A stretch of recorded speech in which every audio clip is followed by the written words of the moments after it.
ప్రతి నెల వాగ్దానం హిబ్రూలో దేవునికి పెట్టబడిన పేరు, ఆ పేరులో ఉన్న అర్థం, దాన్నే వాగ్దాన సందేశంగా గత మాసం వెంబడించే బండ, అవును ఆత్మ సంబంధమైన బండగా నవంబర్ మాసమంతా ప్రభు మనలను వెంబడిస్తూ వచ్చారు.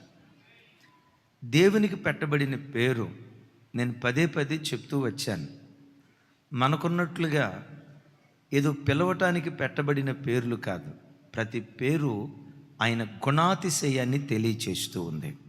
ఆయన ఎట్టివారో, ఆయన గుణగణాలు ఎలాంటివో, ఆయన గుణాతిశయాలు తెలియచేయటానికి పేర్లు పెట్టబడ్డాయి.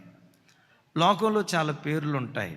అందమైన పేరు బాగుంటుంది కానీ తీరు బాగాదు. పేరు చాలా అద్భుతంగా ఉంటుంది. పేరేమో పరిశుద్ధుడైన పౌలు.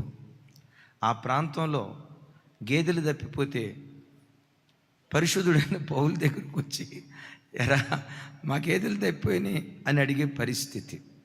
కానీ ఈ దేవుని దగ్గరకు వచ్చేసరికి పేరేదో ఆయన గుణం అదే. Praise the Lord. ఈ దేవుడు ఏది చెప్తాడో అది చేస్తాడు. ఇంకా చెప్పాలంటే చెప్పిన దానికంటే మరెక్కువ చేసే దేవుడు. యోసేపుకు దర్శనం ఇచ్చాడు. ఆయన పన లేచి నిలబడ్డట్లుగా 11 పనలు సాష్టాంగ పడ్డట్లుగా దేవుడు దర్శనం ఇచ్చాడు. కానీ దేవుడు యోసేపు పట్ల ఎంత గొప్ప కార్యం చేశాడో తెలుసా?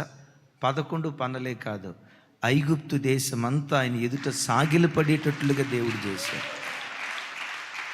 కొంతమంది మాటలు కోటలు దాడతాయి, చేతల దగ్గరకు వచ్చేసరికి ఏమి ఉండదు. ఏలూరులో ఒక సామెత, నాకు అది భలే ఇష్టమైన సామెత. మాట ముచ్చట మా ఇంటికాడ, రేపటి భోజనం మీ ఇంటికాడ. ఇట్లా ఉంటారు కొంతమంది. మాటలు భలే కమ్మగా ఉంటాయి. దైవజనులు ఏసన్న గారు చెప్తూ ఉండేవాళ్ళు, ఆడి మాట అసలు నమ్మకూడదయ్యా, వాడి నోట్లోనే గారెలు ఉండేస్తాడంట. ఎట్లా వండుతారో ఏమో తెలీదు. సావకురాలు కూడా ఆ మాట బాగా తెలుసు, పదే పదే అంటూ ఉండేవాళ్ళు. కొంతమంది పేర్లు బాగుంటాయి, తీరు బాగాదు. ఒక ఆయన అంటాడు, పేరు మార్క్, బ్రతుకంతా రిమార్కేనంట. విన్నారా? ఇంకొక ఆయన అంటాడు, గాంధీ అని పేరు పెట్టుకొని గాడిదలాగా బ్రతికేదానికంటే సుబ్బయ్య అనే పేరు పెట్టుకొని శుభ్రంగా బ్రతకటం మేలు అంటాడు. విన్నారా? గాంధీ అనే పేరు పెట్టుకొని గాడిదలాగా బ్రతికే కంటే సుబ్బయ్య అనే పేరు పెట్టుకొని శుభ్రంగా బ్రతకటం మేలు. అలా కాకుండా ఏం పేరు, యోబు అనే పేరు పెట్టుకొని జేబులు కొట్టేవాడిగా బ్రతకటం కంటే, వింటున్నారా, పెంటయ్య అనే పేరు పెట్టుకొని సెంటులాగా బ్రతికితే మేలు. విన్నారా? పేరు అప్రస్తుతం. నీ పేరు ఏదైనా అది అందమైన పేరా కాదా, పేరుకు మించిన తీరు మన ఒక్కొక్కరు దేవుడు కలుగు చేయునుగాక.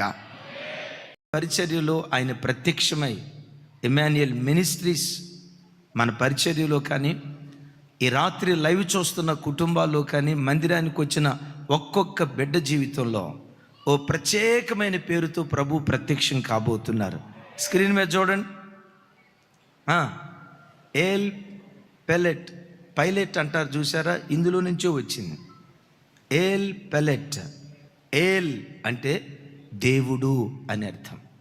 పెలెట్ అంటే తప్పించువాడు, విడిపించువాడు, సంరక్షించువాడు అని అర్థం. నా చేతులెత్తి ఒక్కొక్క కుటుంబాన్ని దీవిస్తున్నాను. దయగల దేవుడు డిసెంబర్ మాసంలో తప్పించే దేవునిగా ప్రత్యక్షమగునుగాక. ఏ బంధకాలతో మీరు బంధించబడ్డారో యేసు నామం పేరిట ప్రతి బంధకాన్ని దేవుడు తెంచి బంధకాల నుంచి దేవుడు విడిపించునుగాక.